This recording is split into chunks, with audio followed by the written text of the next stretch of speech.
Bom, pessoal, a nossa aula de hoje é sobre a sociedade de consumo. Nós vamos discutir um pouco mais a questão da ambientação para o consumo. Mais do que isso, o papel do indivíduo dentro dessa ambientação. Como é que você faz a educação para o consumo através de uma lógica em que o objeto se relaciona com o indivíduo, preparando esse ambiente para que você valorize os desejos da particularidade, quer dizer, os desejos pessoais, as vontades mais ínfimas das pessoas, ao ponto em que elas busquem uma satisfação constante desses desejos infinitas. Sempre existe um estímulo conduzindo para mais um consumo, e a partir do momento que eu executo esse consumo, que eu executo aquilo que parece ser de extrema necessidade para a minha particularidade, aos poucos vai desencantando tanto o objeto que eu vou consumindo, como também a intensidade de realização que ele deveria me dar ou me deu na hora de sua aquisição. Ou seja, todo aquele gosto, aquele prazer que eu tive na aquisição, toda a satisfação de ter chegado até o objeto, de ter consumido o objeto naquele ambiente, daquela forma, de ter manuseado o objeto no momento inicial, iniciado uma relação com esse objeto vai se desfazendo, ele vai perdendo essa intensidade.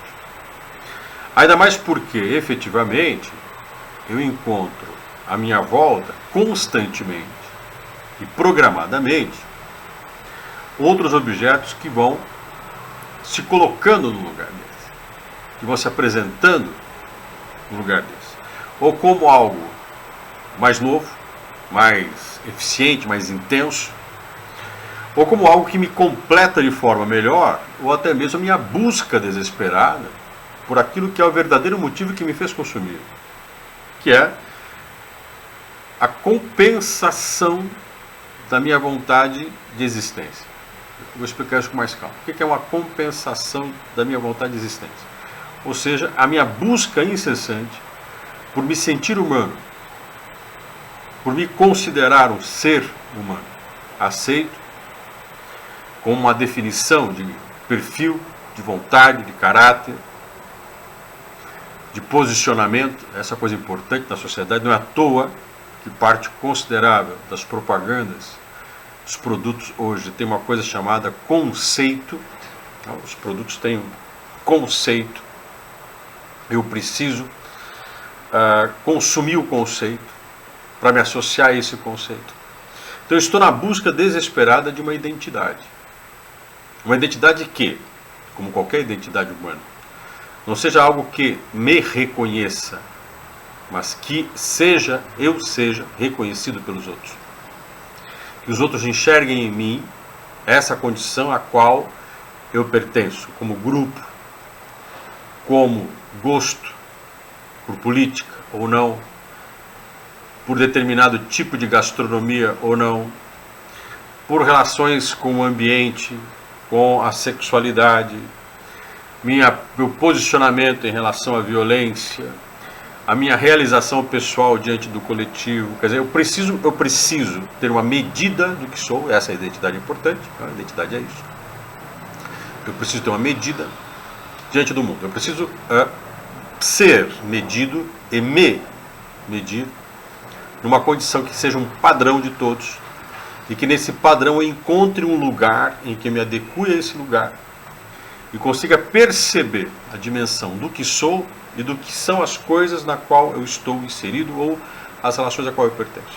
Aos amigos, à família, na medida da estética, da beleza, do desejo, também do não desejo, ou seja, do que quero ou não quero, a quem eu pertenço e não pertenço, aos grupos no qual eu consigo conviver, ou aparentemente tenho uma definição sobre eles. Tudo isso não é algo que eu construí, tá claro? Toda essa definição, toda essa construção de identidade que eu estou desenhando, ou que é desenhada na compra do objeto, ela objetivamente não é feita na relação que eu estabeleci com a minha vida. Não é uma construção das minhas experiências humanas, das minhas heranças humanas, daquilo que eu constituí em torno das gerações que me antecederam, ou das experiências que eu tive em relação às identidades e aos grupos no qual eu pertenço. Essa é uma relação de aquisição. Eu vou voltar a repetir isso para que a gente não perca esse raciocínio. Essa é uma condição de aquisição. Quer dizer, estou adquirindo algo que define quem sou. Então eu busco o quê? Eu busco a minha definição. Mais importante do que a função do objeto é o sentido que ele dá a quem eu sou. Então, aquilo que antigamente era o inverso, quando eu possuía uma máquina de escrever, eu sabia datilografia, produzia textos, isso tinha a ver com a minha profissão. Eu era um contador, um administrador, um professor, um jornalista, um escritor. Então eu produzia na máquina de escrever textos, como a caneta e o papel é para quem escreve um texto. Na prática, quando você olhava para a caneta que pertencia a um escritor, você lembrava do escritor. Você observava, você olhava para a máquina de escrever que um escritor, um jornalista, um professor usou, você lembrava do professor, da pessoa. Quer dizer, quem dava sentido ao objeto é a pessoa.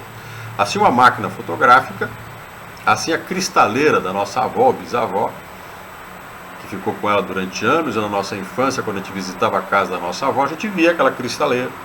E quando a gente cresceu, até herdou a cristaleira, a nossa bisavó, a nossa avó se foi, mas o objeto que a identifica ficou, e a gente olha para o objeto e lembra dela. Então, isso é você dar significado ao objeto. O que nós estamos vivendo hoje é a inversão disso. É o objeto dando significado à pessoa. Quer dizer, eu sou uma extensão da coisa. Se eu utilizo tal objeto, logo sou. Se eu consumo tal alimento, logo sou isso ou sou aquilo. Calculo que muita gente que hoje é vegetariana ou vegana é muito mais porque o objeto dá um sentido de qualidade de vida do que a qualidade de vida que ela está buscando. É como quem frequenta a academia, para ver se o processo de aceitação estética está em frequentar o lugar e não na necessidade de cuidar do corpo. Objetivamente não é a busca da qualidade de vida, mas é de olharem para mim, verem o meu corpo definido e pensarem, essa pessoa tem qualidade de vida. Por mais que nem sempre, ou não objetivamente, quem tem um corpo definido tem qualidade de vida, tem saúde. Então eu tenho uma estética conceitual que é aceita por todos, que é consumida por todos, e que todos identificam os consumidores desses objetos como pertencentes ou não àquela identidade, àquele grupo, àquele perfil. Então é por isso que você tem hoje no marketing essa discussão do conceito, né? Busca o conceito dos objetos. Então, é importante a gente entender, quando fala de sociedade de consumo, é a potencialização de vários elementos em torno do ambiente de mercado, da relação de compra, da relação de consumo de serviços, da apresentação das coisas, mas é também esse aspecto, né, da potencialização do indivíduo, dessa particularidade da existência, desse ser que precisa se potencializar, precisa ser visto como um ser maior, tá claro? Um ser que ele em si mesmo dá conta de ser para os outros e ser para si com satisfação. Por isso que consumir é uma coisa gostosa, né? Consumir é prazeroso. Há 30, 40 anos atrás, consumir era ir atrás de alguma coisa que você precisa para o uso, para a função do objeto. Então, era muito importante você entender para que servem as coisas. Hoje é muito importante você ritualizar o consumo, porque as pessoas, muito mais do que comprar um certo objeto, gostarem de ir consumir, né? Estar no ambiente de consumo, ter acesso ao consumo, ser visto com a coisa consumida. As pessoas que não armazenham há 40 anos atrás, elas iam atrás de algo que precisavam para o seu dia a dia, é o que elas precisavam consumir. Uma enxada, um martelo, uma roupa, um sapato, o alimento. As pessoas estavam à busca daquilo que objetivamente lhe era necessário. Hoje as pessoas vão ao ambiente de mercado para desestressar. As pessoas vão comprar para se sentirem úteis, as pessoas vão consumir para se sentirem vivas, as pessoas vão vivenciar um ambiente de consumo para encontrar outras pessoas, para conseguir se associar à estética dos lugares, para conseguir perceber algo que lhe encante. As pessoas estão à busca de um encantamento. Então veja, há um preparo do ambiente para isso, e da medida da pessoa. Quer dizer, eu tenho que entender que pessoa é essa, que ser é esse que está à busca desse consumo de si mesmo nos lugares que estão voltados para atender a si. Né? Então, um ser humano em desespero, né? Um ser humano que vive uma crise existencial constante, a qual ela é compensada com o anestésico da compra. Então, eu preciso, objetivamente, sair o tempo todo para consumir, para não ter que sentir o peso do que é a convivência com uma construção da identidade que exige do ser humano uma certa frustração, uma certa dimensão. Como é que a gente percebia no passado, há 2, 3 gerações atrás, Como é que eu percebi no passado quem eu era? Objetivamente, com acerto e erro. Buscando algumas coisas, não conseguindo, outras conseguindo com duro esforço, tendo uma série de experiências pessoais que iam definindo em mim o que realmente eu preciso e do que realmente eu não preciso, o que realmente eu quero e o que realmente eu não quero, quer dizer, quem eu sou e quem eu não sou. Mas isso é uma construção de experimentação. Eu vou saber se eu era mais calmo, se eu era mais nervoso, se eu era mais charmoso, menos charmoso, se eu era mais agradável ou desagradável no convívio com as outras pessoas. Isso às vezes é um negócio meio frustrante. É contar a piada e ninguém ri, até você descobrir um dia que você não tem jeito para contar piada. Né? É você vestir uma roupa que as pessoas observam que você não sabe combinar as roupas, até você admitir que você não tem muito jeito para a combinação das roupas. É você vivenciar a educação e o conhecimento e, ao longo de uma série de frustrações com leituras e aprendizados, com algumas coisas que você não gosta e algumas coisas que você gosta, com aprovações e reprovações em provas, para você entender se você tem uma certa competência ou não para certos tipos de conhecimentos científicos, técnicos. Né? Mas isso gera frustração, isso gera, às vezes, vontade de largar tudo, que é extremamente humano, né? Vontade de achar que aquilo não é para você. Relacionamentos com outras pessoas, efetivamente, são construídos com outras pessoas. Então, o que é conviver com alguém? É conhecer alguém, se frustrar com esse alguém, também se alegrar com esse alguém, ficar satisfeito com coisas que a pessoa faz, ficar insatisfeito com coisas que as pessoas fazem, que a pessoa faz, descobrir que você também não é lá grande coisa, né? Que o outro também tem uma série de frustrações com você, é ouvir do outro dizer que você errou, coisa que você não gosta de ouvir de vez em quando, é você falar para o outro que ele também erra, e no final das contas você pensar através de um monte de frustrações e de satisfações, se o outro que está ali é quem você deseja mesmo conviver. Então veja, tudo isso era uma construção de uma identidade que dependia muito do ser humano. O ser humano tinha que construir isso ao longo da sua vida. O ser humano tinha que construir isso ao longo da sua história. Isso exigia do ser humano estar preparado para sabores, doces e amargos, para sensações de alegria e tristeza, para sentimentos de amor e ódio. Estar preparado para saber que ele não era o que ele pensava e descobrir às vezes que era até o que nem imaginava, mas tudo isso implicava em viver com outras pessoas, conviver com outras pessoas. Se frustrar, né? O que objetivamente não é o que na sociedade de consumo as pessoas desejam, querem, né? Porque aqui você tem uma sociedade em que o grau de insatisfação, o grau de frustração das pessoas é mínimo. Isso implica abrir espaços e janelas para outras buscas e realizações das pessoas para que elas se sintam melhor com elas mesmas. Então, objetivamente, a sociedade de consumo, essa ambientação para o consumo, essa liturgia do objeto, essa educação para o consumo, ela pegou num ponto fundamental do homem contemporâneo, que é o homem contemporâneo carregado de si mesmo. Né? É o homem contemporâneo que, de repente, descobriu que é possível vender a felicidade enlatada. Né? É possível você ter sensações fantásticas na aquisição de bens e serviços, frequentando certos ambientes, de que a estética virou essência, de que o simbólico pode ser retrabalhado para atender a lógica mais superficial do mundo. Quer dizer, como que eu faço o indivíduo não se sentir frustrado? Como é que eu faço o indivíduo se livrar do peso da frustração de existir? Construindo em torno dele um ambiente em que ele não tenha tempo para se frustrar e possa ao mesmo tempo fugir da condição real de sua própria existência. Claro que isso é meio perigoso, porque conforme eu vou tentando construir, eu vou podendo construir isso, desde a infância, a adolescência, a fase adulta, eu vou oferecendo uma gama de objetos, serviços e ambientes em que esse ser se frustra muito pouco, esse ser fica completamente incapaz, ele fica completamente perdido, ele fica às vezes completamente desestruturado, se ele se frustra de uma maneira até pequena em algum momento de sua vida. A intolerância e o radicalismo vem disso. As pessoas não são capazes de objetivamente perceberem, admitirem, conseguirem construir a ideia de que elas não são as únicas pessoas do mundo. Que a forma como elas compreendem o mundo é uma forma, e é muito superficial.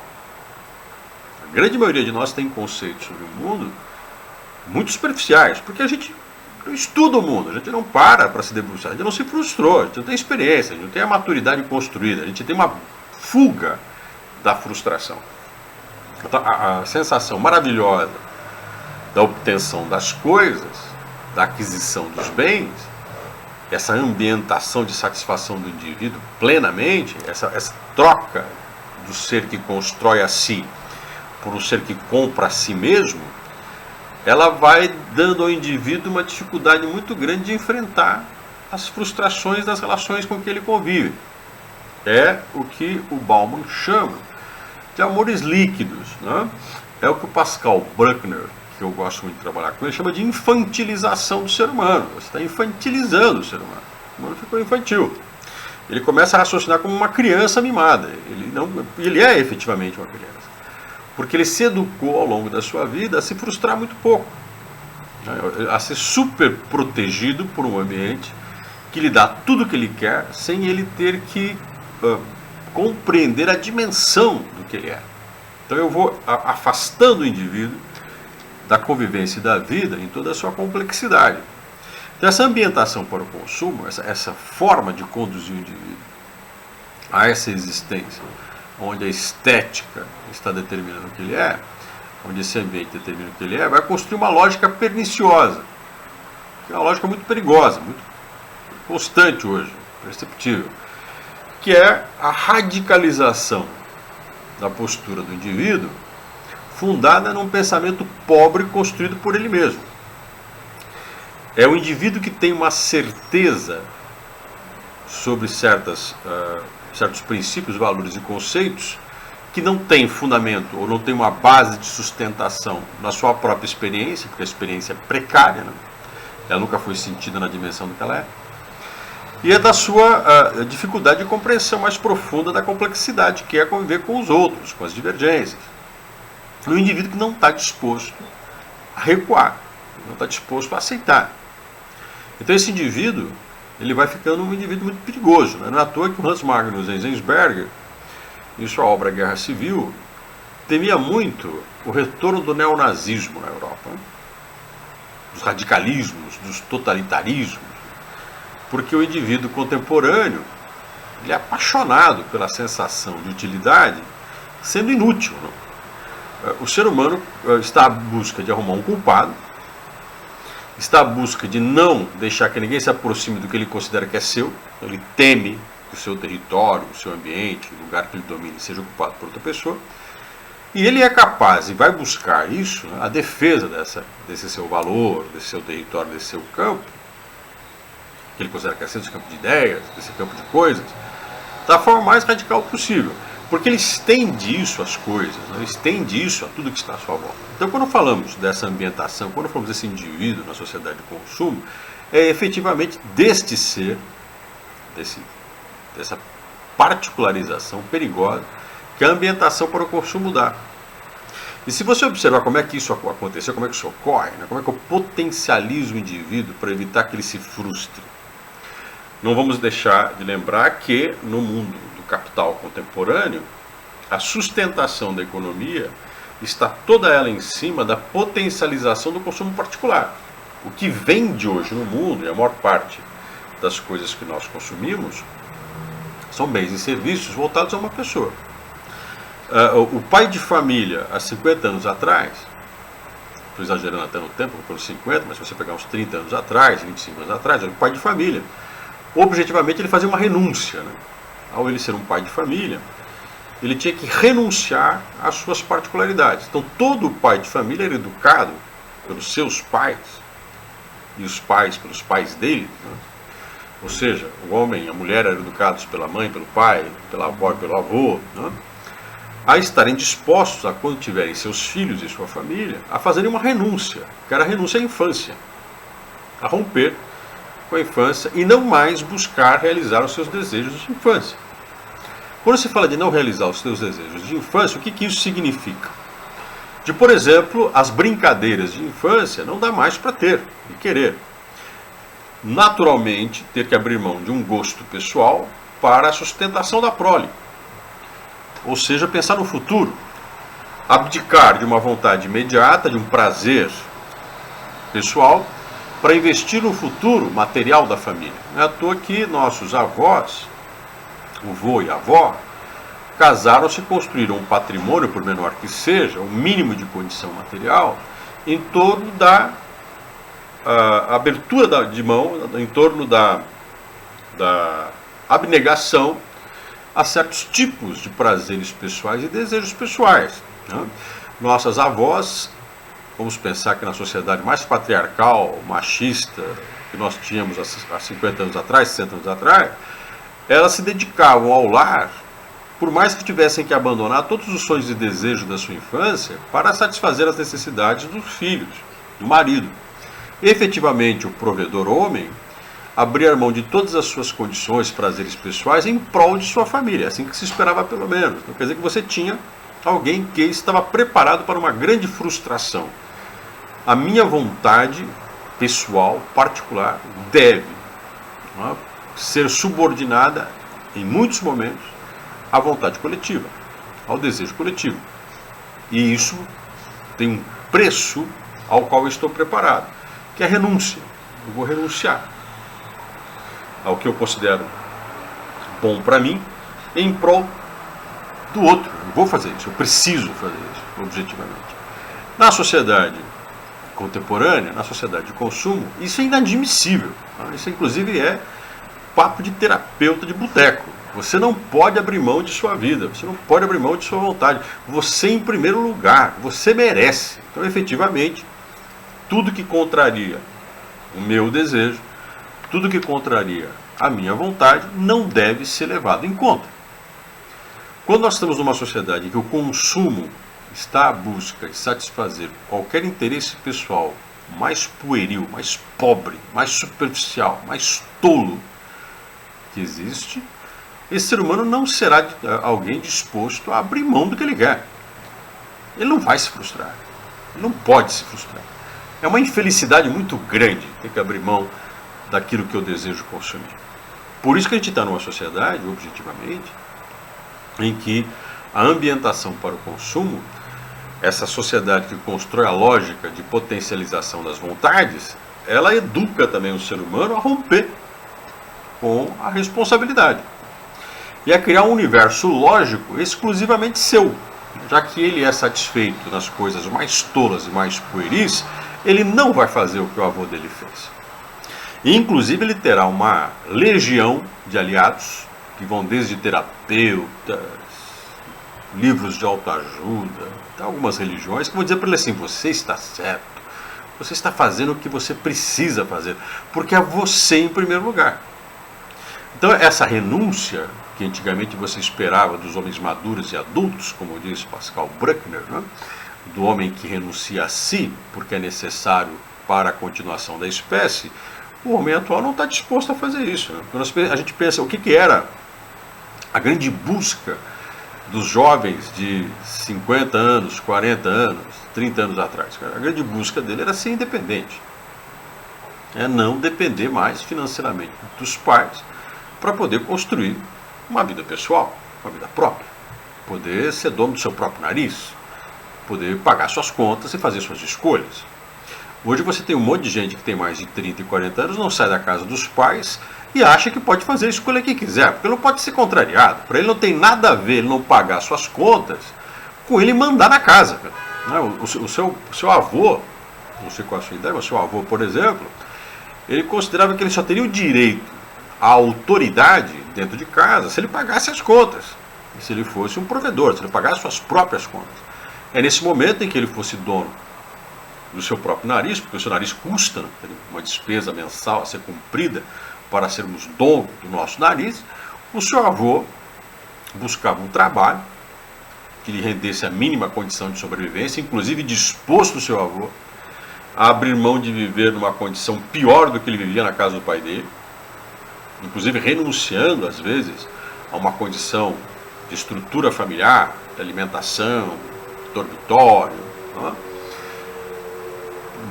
Ele vai para uma situação pior do que ele tinha, ele abre mão dessa situação confortável porque ele não abre mão de ser dono do seu nariz, ele não abre mão de ter sua vida, de mandar o seu destino. Porque sempre ficou muito claro para ele de que o destino de um homem, no momento em que um homem é um homem, é o momento em que o ser humano paga suas contas.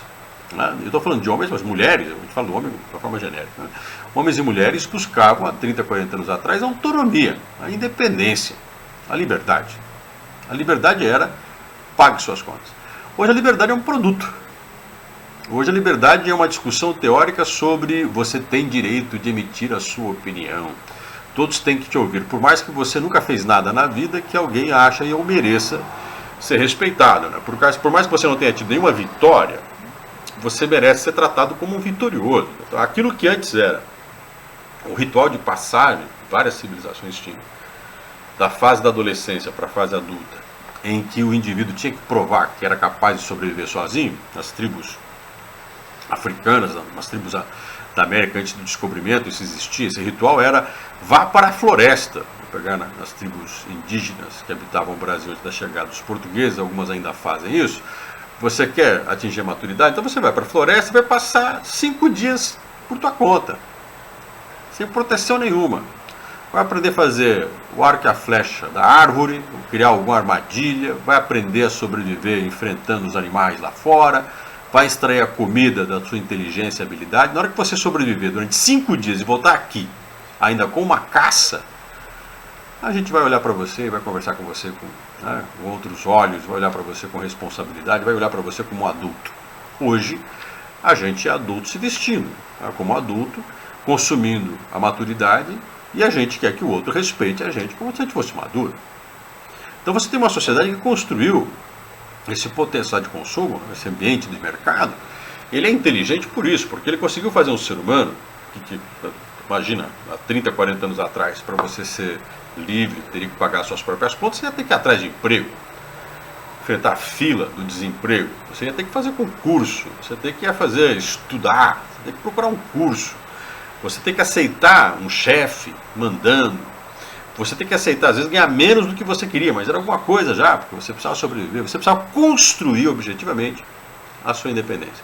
Hoje, esse indivíduo, ele compra uma estética adulta, você vai encontrar jovens com 15, 16, 18 anos, com cara de 30, mas jovens que saem à noite como se fossem adultos, e falam como se fossem adultos, conversam como se fossem adultos e querem ser respeitados como adultos, mas não querem o peso e o ônus que a maturidade exige de pagar suas próprias contas, administrar sua própria vida e tomar suas próprias decisões. Se houver alguma coisa que desgrace a vida desse falso adulto, ou do que o Pascal Bruckner chama de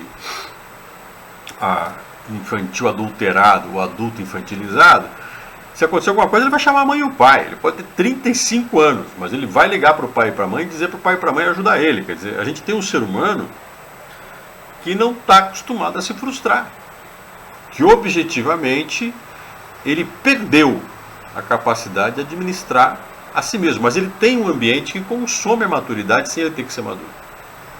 Aí voltamos lá ao começo da nossa aula, ao começo da nossa discussão.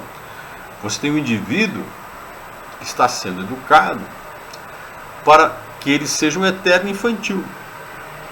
Então você passa a ter um ambiente construído para que ele não perceba, para que ele não tenha que sentir o peso da condição a qual ele está exposto.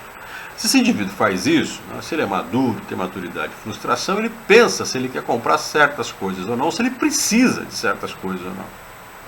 Se a vida dele vive ou não sem certas coisas. Nessa sociedade atual, o indivíduo não pode pensar nisso. Por isso que ele tem que pensar em si mesmo, não pode se frustrar em momento algum. E aí o preço que a gente paga por isso é um preço muito amargo, de uma sociedade radicalizada, de uma sociedade infantilizada. E na próxima aula, a gente vai conversar um pouco sobre isso, que é onde eu queria deixar o gancho para a nossa próxima aula, que é a infantilização dos temas sociais. Ou seja, a gente tem uma discussão precária, pobre, infantil, de temas sérios. Você tem alguns temas que sempre foram relevantes para a sociedade, que são importantes de serem debatidos pela sociedade, temas que fazem muita diferença numa discussão na sociedade atual, que precisam ser analisados com muita cautela e que tem que ser pensado de uma forma complexa, sistêmica, ampla. E tem indivíduos que tratam esses temas com a maior infantilidade do mundo, com a lógica absurda. Na atualidade isso é muito comum. Esse tempo de pandemia que a gente está vivendo, crise política, crise econômica, algumas lógicas, algumas pessoas defendem, e olha que pessoas adultas, não estou falando de gente nova não. Estamos falando aí de muitos quarentões, inclusive, né? Até cinquentões, que defendem algumas coisas absurdas, que você fica imaginando de onde ele tirou isso. Claro que isso é mais comum, às vezes, em quem não vivenciou muito. É aquela questão da infantilização. Né? De repente, aquele que era para obedecer agora manda, e aquele que nasceu para mandar, de tão envergonhado com a discussão que está tendo do baixo nível que existe, ele se quebra a boca, ou fica na angústia, na dúvida. O que nós temos hoje é o soldado, o recruta, o que tem pouca mente, mais músculo e instinto, governando o exército, administrando a força. Os elementos que eram para servir, agora são senhores. Aqueles que eram para obedecer, agora exigem, reivindicam ser obedecidos. Então, é uma sociedade em que ela criou uma falsa identidade, uma falsa identificação, voltamos ao começo da nossa aula, desse ser humano contemporâneo. A gente precisa discutir muito isso, essa questão, tá claro? Aí eu encerro minha discussão com vocês hoje, uma honra estar aqui com vocês. Durante a semana eu vou colocar mais inserções no meu canal no YouTube, tá? Não esqueça, vá lá, acesse Gilson Aguiar no YouTube. E também acesse minhas páginas sociais, facebook.com/, Gilson Costa Aguiar, instagram.com/, Gilson Costa Aguiar, twitter.com/, Gilson Aguiar, tem meu site, gilsonaguiar.com.br. Eu vou deixar alguns materiais, inclusive você vai ter uma série de slides no seu ambiente do estúdio para você poder acessar mais esse conteúdo, tá claro? Muito obrigado pela atenção de vocês, sucesso, saudades das nossas aulas presenciais, de olhar para a carinha dos meus alunos aí, conversar um pouco mais perto com eles, de perto com eles. E mandem suas dúvidas, conversem, acessem e-mail, e mesmo vocês podendo acessar Facebook, mandem recado no YouTube, tá bom? Uma honra ouvir e falar com vocês.